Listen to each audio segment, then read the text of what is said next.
Tang ina mo, muskuda, eto ka na naman. Kumukuda ka na naman, hinayupa ka. Putang ina ka. Ngayon, issue na naman dito kay General Torre ang sinasawsawa mo, putang ina mo. May assumption ka pa, kesyo, kasi dahil doon sa mga appoint official niya, na inappoint niya, na hindi sang-ayon ng Napolcom. Tangina mo, napakaliit na grounds noon para doon sa sinasabi mong pagtatanggal sa kanyang hinayupa ka. Hindi ba? Kaya huwag kang mag-assume ng kung ano-anong dahilan dahil pati mga viewers mo niloloko mong putang ina mo. As if naman napaka-relevant ng source mo o di kaya nag-iimbento ka lang po kinang ina mo. Hindi ba? Ang dami nyo talagang mga assumption, mga didilis, mga putang ina nyo. Di ba? Ang lalaki naman yung mga bobo, mga puki ng ina nyo. Wala naman kayo talagang kaalam-alam sa nangyayari sa politiko, mga puki ng ina nyo. Ang inyo lang ipinaglalaban nyo na si Duterte malinis sa panahon niya, mga putang ina nyo. Di ba? Pilit yung nililinis sa mga Duterte, mga puki ng ina nyo sa pamamagitan ng pagsira ng administrasyon ngayon, mga putang ina nyo. No? Pati ba naman itong pagtatanggal kay General Torre, may mga assumptions kayo, mga puki ng ina nyo. Ha? Tangina nyo, hindi nyo ba naisip? Hindi ba? Hindi ba sumayad sa isip nyo? O may mga side kayo, mga animal kayo, mga putang ina nyo? Na kung bakit at ano ang dahilan? Ha? Maliban to sa sinasabi yung napakaliit naman na dahilan para tanggalin siya. Alam naman natin na may mas malalim na dahilan dito, hindi ba? Di ba? Hindi naman kasi basta-basta lang yung sinasabi nating pagpapatanggal sa kanya o yung pagtanggal sa kanya, mga puki ng ina nyo. Di ba? Hindi natin alam, no?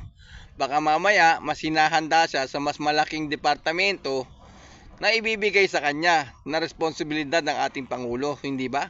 Di ba, mga putang ina nyo? Ngayon, kapag nangyari yun, baka mag-iyakan na naman kayo, hindi ba? Alam nyo ba, kesa matuwa kayo, mga putang ina nyo, dapat nanonood na lang kayo ng mga kaganapan dito sa politiko. Imagine sakyan na lang natin yung mga naratibo yung mga putang ina nyo. Halimbawa, dun sa sinasabi yung anomalya sa pagkuha niya ng mga junior official, mga putang ina nyo, para sa pamumuno niya. Halimbawa, yun nga ay naging dahilan. Hindi ba kayo natutuwa, mga putang ina nyo? Na in this administration, konting pagkakamali mo, tanggal ka. Ha? Hindi ba? Na, imagine, General Torre compared to Bato de la Rosa, mga putang ina nyo. Sige nga, anong achievement ba ni Bato de la Rosa nung panahon ni Duterte? Ang may pagmamalaki kayo, may pagmamalaki kayo, mga puki ng ina nyo. Sige nga, sabihin niyo sa akin, ano ang may pagmamalaki nyo tungkol kay Bato de la Rosa nung panahon ni Duterte, putang ina nyo. Sige nga. Di ba wala? Kasi nga nung panahon ni Duterte, ang PNP Chief Director natin may tali sa leeg. Kumbaga sa bulldog, malaking kadena ang kailangang itali dito kasi malaking aso. Di ba?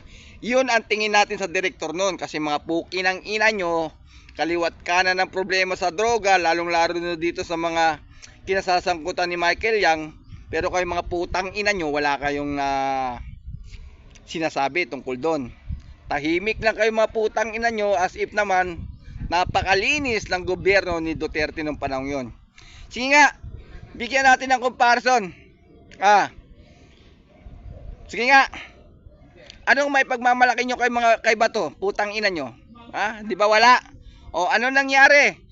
Maliban sa natapos niya ang kanyang terminong wala siyang ginagawa, aba ang putang ina naging senator pa. Sa tingin nyo, may achievement na maganda siyang ginawa nung tumakbo siya? Kaya nga ang linis-linis ng ipinasa niya sa Comelec, di ba? Ang nakalagay lang doon, yung mga background niya, nung nag-aaral pa siya, at yung background niya, nung nasa posisyon siya sa PNP. Yun lang. Pero after nun, natapos niya yung 3 taon, kumandidato ulit, nanalo, wala namang nagagawa. Hindi ba? Another 4 years na naman ang putang ina na wala namang nagawa. Yun ba may ipagmamalaki nyo? Compare to Torre, Diyos ko naman. Kung comparison lang, napakalayo. Isang dating 1-star general na pinunuan ang posisyon ng pagiging PNP director na nasa 6 na taon walang nagawa about sa problema na kinasasangkutan ng PNP at ng iba pa mga prominenteng pamilya tungkol sa illegal drugs, wala akong nakikitang dapat ipagmalaki doon. Mabuti pa to si Jed De La Torre, 3 months lang ang lalaki ng achievement niya. Malalaking tao pa ang hinuli niya, kabilang doon ang mga tatay nyo, mga putang ina nyo, didilis kayo.